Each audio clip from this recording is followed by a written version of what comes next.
반갑습니다. 오늘도 좋은 아침입니다. 찬송가 311장 찬송 드리겠습니다.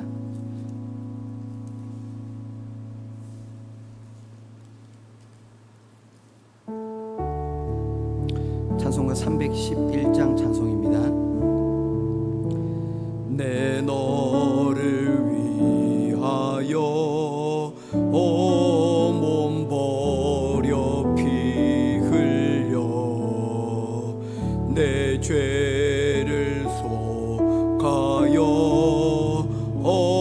살 길을 주었다. 널 위해 몸을 주건만 너 무엇 주느냐. 널 위해 몸을 주건만 너 무엇 주느냐. 아버지 보좌와 영광 떠나서 맘 같은 세상에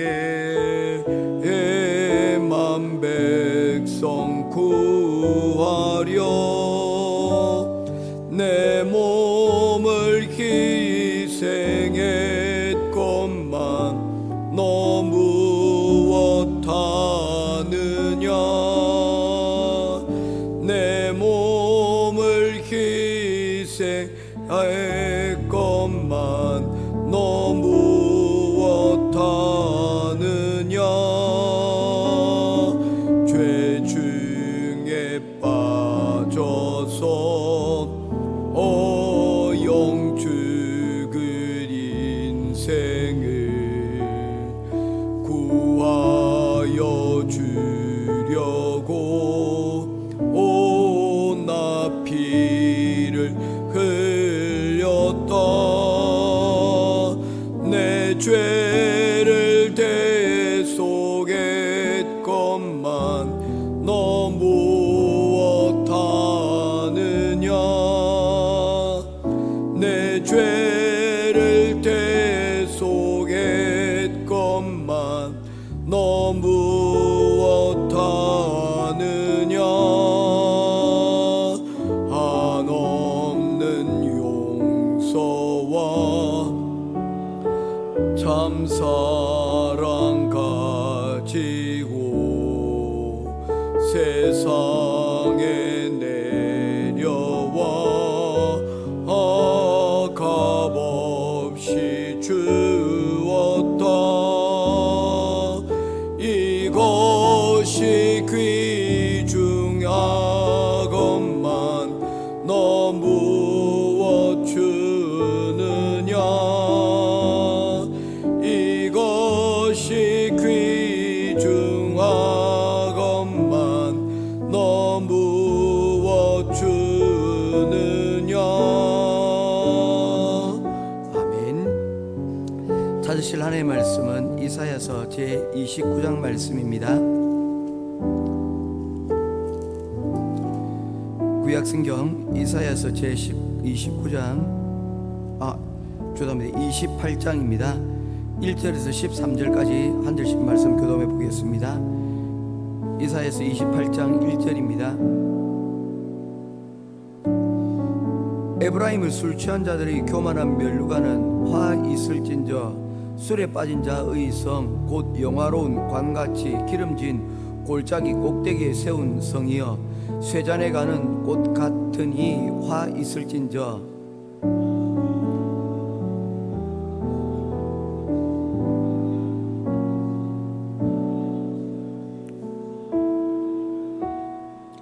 에브라임의 술 취한 자들의 교만한 멸류관이 발에 밟힐 것이라.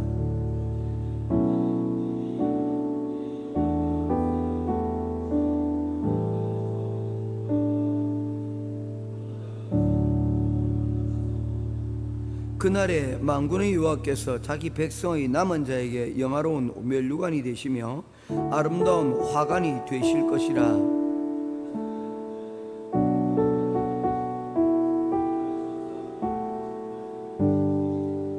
그리하여도 이들은 포도주로 말미암아 옆걸음치며 독주로 말미암아 비틀거리며 제사장과 선지자도 독주로 말미암아 옆걸음치며 포도주에 빠지며 독주로 말미암아 비틀거리며 환상을 잘못 풀며 재판할 때에 실수하나니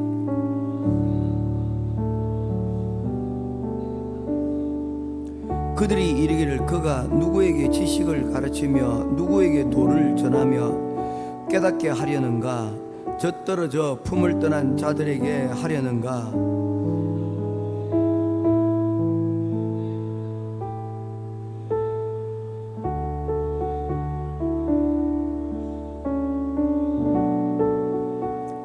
그러므로 더듬는 입술과 다른 방언으로 그가 이 백성에게 말씀하시리라.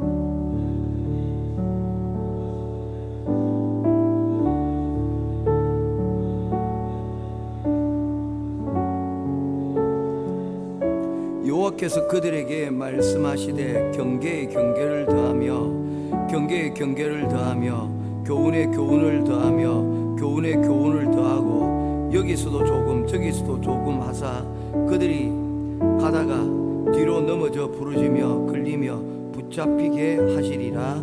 아멘. 오늘 이사야 28장 말씀 같이 살펴보도록 하겠습니다.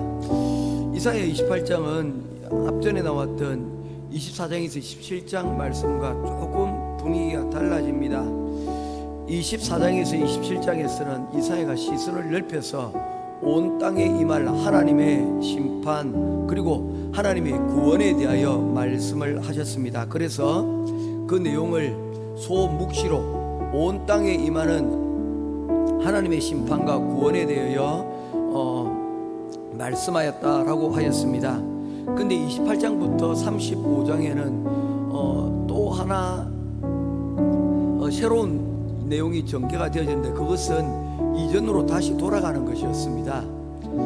이스라엘과 그리고 북이스라엘과 남쪽 유다로 다시 그 내용이 다시 돌아오면서 마치 다람쥐 쳇바퀴 돌듯이 다시금 이야기가 전개가 되어지고 있는데 이전의 13장부터 23장의 내용이 밖에서부터 이스라엘로 안으로 들어오는 구성으로 되어져 있다면 28장부터는 안에서 다시 바깥으로 나아가는 구조로 이루어져 있습니다. 열방에서 그리고 이스라엘로 좁혀오는 구조가 13장부터 23장의 구조였다면 이제 28장부터는 이스라엘과 유다로부터 시작해서 다시 그 하나님의 심판이 열방과 또한 온 땅을 향해서 나아가는 그러한 전개로 되어져 있다는 것입니다. 마치 나사를 돌려서 안으로 감는 것과 밖으로 빼는 것과 같은 그런 방식으로 이루어져 있다는 것입니다.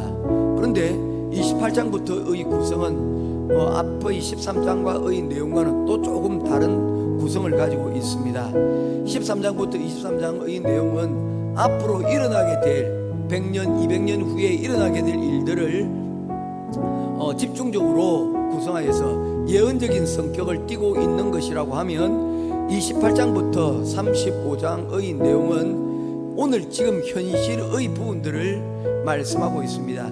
지금 이러한 하나님의 심판이 있게 되어지는데 그렇다면 지금 우리가 해야 될 것은 무엇인가?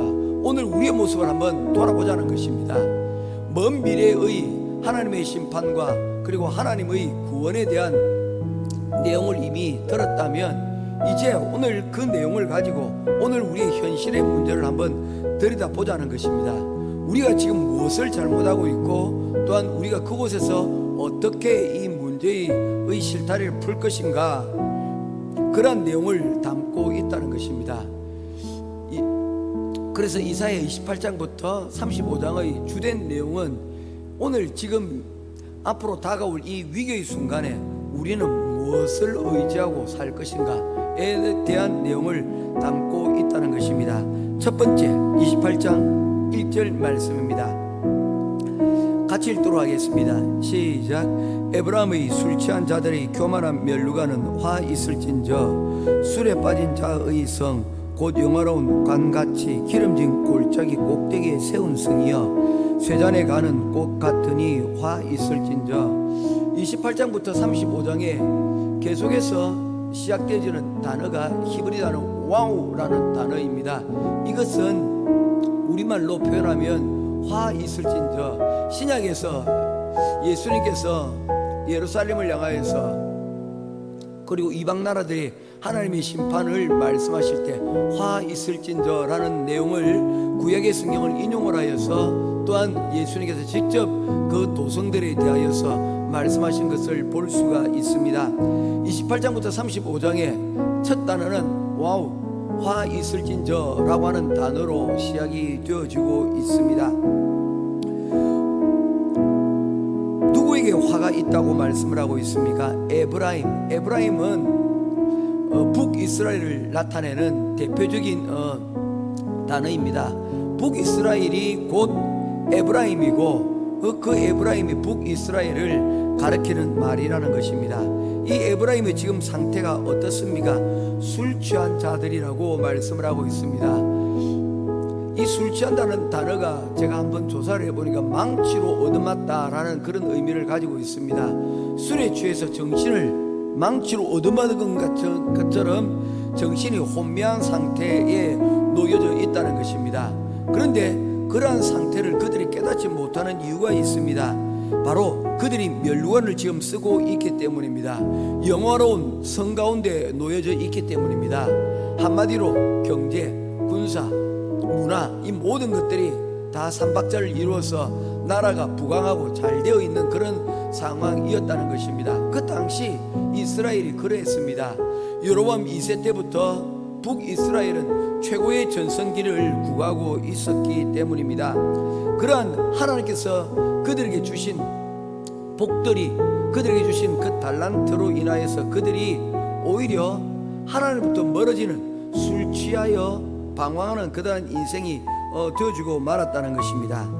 멸류관은 원래 좋은 것인데 그 멸류관이 오히려 그들을 패망의 길로 지금 이끌어가고 있는 그런 상황을 말씀을 하고 있는 것입니다.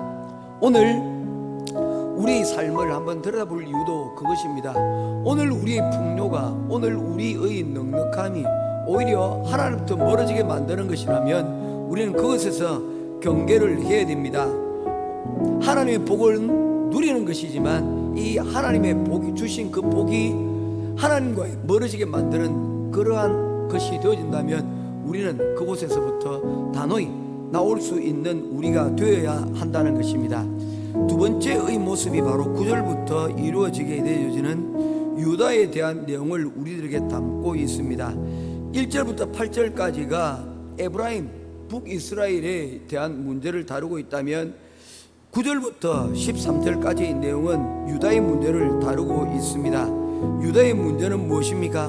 오늘 10절 말씀 그리고 13절 말씀에서 말하고 있는 것과 같이 경계에 경계를 더하고 교훈에 교훈을 더하여 라는 말이 있습니다. 그들은 여러 가지 지혜들을 찾고 있었습니다. 어떻게 하면 이 문제들을 뚫고 나갈 것인가에 대한 여러 가지 지혜를 찾고 방법들을 찾고 있었다는 것이죠. 그래서 그들이 가장 효과적인 방법들을 찾기를 시작하라 했습니다. 그렇게 해서 그들이 찾은 방법이 무엇이었습니까? 바로 거짓된 평화였습니다. 그 거짓된 평화는 어떤 것이었습니까? 그 거짓된 평화는 다른 것이 아니라 인간적인 방법을 찾은 것이죠. 하나님만 의지하지 않았다는 것입니다. 경계의 경계를, 그리고 교훈의 교훈을, 하나님께서 주시는 교훈과 하나님께서 세워주신 이 경계만 붙잡아도 될 것인데 그 경계를 붙잡지 않고 다른 것들을 여러분 끌어들이기 시작을 했다는 것입니다. 그리고 그것들로 하여금 무엇을 삼기를 시작했다는 것입니까? 위로를 삼고 위안을 삼고자 했다는 것입니다. 그것으로 나와의 안전한 장치를 만들려고 했다는 것이죠. 그래서 그들에게 만들어진 것은 거짓된 평화였다는 것입니다. 애국과 손잡으면 되지 않을까? 우리가 아수르와 손잡으면 잘 되지 않을까? 군사적으로, 경제적으로 이런 방법들을 취하면 더 잘 되지 않을까? 물론 그러한 노력들이 다 잘못됐다는 것은 아닙니다. 그러한 노력들이 필요합니다. 그러나 그러한 노력들과 더불어서 하나님께 나아가는 바로 그 기도의 자리가 부실해지고, 그리고 또한 하나님께부터 멀어지는 그러한 상황을 겪게 되었다는 것입니다. 북이스라엘과는 다른 것 같지만 실제로는 같은 것입니다. 그들이 하나님 아닌 다른 것에서 지혜를 찾고 돌파구를 찾고 그것으로 이제 우리는 안전하다라고 여러분 그들이 생각을 하였다는 것입니다. 사랑하는 성도 여러분, 우리 역시 이러저러한 방법들로 그러한 우리의 안전망들을 삼고자 합니다. 그러한 것들이 여러분 우리 보험이 될 수도 있고, 우리가 여러분 부동산, 우리의 집을 여러분 장만하는 그러한 이유들도 마찬가지일 것입니다. 월세로 사는 것보다는 전세로 사는 것이 조금 더 안전하지 않습니까? 그리고 전세로 사는 것보다는 그래도 빚을 내더라도 자가를 하나를 장만을 하게 되면 그래도 갚아는 나가야 되겠지만 마음에 든든함이 좀 있지 않습니까? 그러나 그것으로 우리의 기초를 삼아서는 안 된다는 것입니다. 그래서 16절 말씀에 다음과 같이 말씀을 하고 있습니다. 같이 읽도록 하겠습니다. 시작. 그러므로 주 여호와께서 이같이 이르시되 보라, 내가 한 돌을 시온에 두어 기초로 삼았으니 곧 시험한 돌이요 귀하고 견고한 기초돌이라. 그것을 믿는 이는 다급하게 되지 아니하리로다. 아멘. 하나님께서 한 돌을 시온에 두어 기초를 삼았다고 했는데 그것이 모퉁이 돌이 되시는 바로 예수 그리스도입니다. 건축자의 버린 돌, 즉 지혜롭다고 스스로 생각하고 이 돌은 우리에게 필요 없어 라고 던졌던 그 돌, 바로 그것이 예수 그리스도라는 것입니다. 이스라엘 사람들이 그러했습니다. 이 돌은 우리에게 더 이상 의미가 없어, 필요가 없어. 예수님의 방식은 우리들에게 도움이 되지 않아. 그들은 예수님을 십자가에 못 박아버렸습니다. 건축자의 버린 돌이 되었다는 것이죠. 그러나 그 돌로 하나님께서 모퉁이 돌로 삼으시고, 이 모퉁이 돌은 아시죠? 기초석이라는 것입니다. 코너스톤이라는 것인데, 우리가 건물을 세워 올릴 때 바로 그곳에 기초에 놓이는 바로 기초석이 바로 이 코너스톤인데, 바로 그것으로 그 반석 위에 하나님께서 교회를 세우시고 하나님께서 이 땅을 기초를 세워서 올리시겠다라고 말씀하고 있는 것입니다. 베드로에게 베드로야, 너의 이름은 반석이다, 내가 내 이름 위에 교회를 세우리니 하는 내용들도 여러분 같은 의미를 가지고 있다는 것입니다. 우리가 안전하다고 생각하고 우리가 괜찮다고 생각했던 것이, 그것은 실제로 튼튼한 기초돌이 아니고 모래 위에 세운 성과 같다는 것입니다. 그 기초가 하나님이 안전을 보장하시는 그러한 곳이 되지 못한다는 것입니다. 우리가 집을 지을 때 여러분 보게 되는 것은 그 안에 있는 인테리어, 그 안에 있는 가구, 그곳에 배치되어 있는 그 구조가 얼마나 중요한지 여러분, 그러나 그것보다 더 중요한 것이 있습니다. 바로 기초에 대한 부분입니다. 우리가 하나님보다 더 믿고 있는 나의 혹시 안전장치가 있습니까?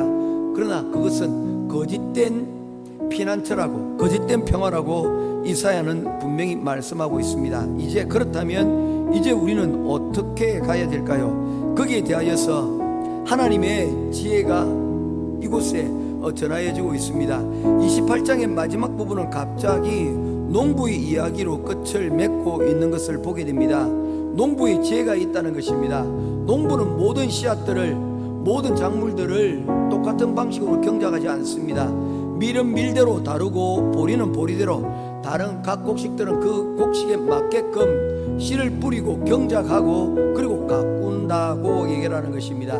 왜 그렇습니까? 농부에게는 경험과 지혜가 있기 때문입니다. 그런데 그 농사 짓는 법을 모르는 사람들에게는 그가 뿌리는 씨앗의 종류가 무엇이고 그리고 또한 어떻게 경작해야 되는지 알지를 못합니다. 왜 가을에, 봄이 아닌 가을에 보리 씨앗을 뿌려야 되는지 여러분 알지 못한다는 것입니다. 그리고 밭을 왜 갈고 그리고 그 가운데서 뿌리고 한참 지나고 난 다음에 여러분 그곳에서 싹이 나고 자라나는 그 과정들을 알지 못한다는 것입니다. 그러나 농부는 알고 있습니다. 어떻게 뿌리고 어떻게 밭을 경작하고 어디에 거름을 주고 또한 그로 인하여서 그 모든 것을 다 하고 난 다음에는 기다려야 된다는 바로 그 지혜를 알고 있다는 것입니다. 하나님의 일도 마찬가지입니다. 우리가 기도하면서 여러분 우리의 방식대로 우리 방법대로 하나님께서 응답해 주시고 하나님께서 이렇게 내 뜻을 따라서 이루어지기를 원하는 것이 있습니다. 그렇다면 그것은 더 이상 기독교가 아닙니다. 내 방식대로 내가 원하는 방식대로 모든 일들이 이루어진다면 하나님의 지혜와 하나님의 모략이 더 이상 필요하지 않기 때문입니다. 내가 원하는 방식대로 이미 내가 다 정해두었기 때문입니다. 내가 원하는 방식대로만 여러분 고집하고 나아간다면 더 이상 하나님이 필요가 없는 것입니다. 집안이 아이들이 원하는 뜻대로 되어진다면 그 집안은 망하는 집안이 되어집니다. 아이들이 원한다 할지라도 부모들이 중심을 잡고 부모들이 이런 문제들은 이렇게 풀어야 돼 라고 하는 것을 지도하고 가르쳐 주지 않으면 그 집의 방향은 잘못된 방향으로 갈 수밖에 없다는 것입니다. 하나님은 농부시라고 말씀하고 있습니다.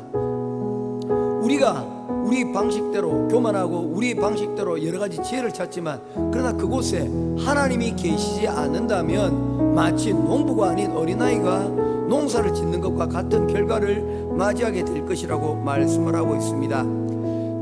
기억하십시오. 믿는 이들에게는 나만의 방법이 아닌 하나님의 방법이 있다는 것입니다.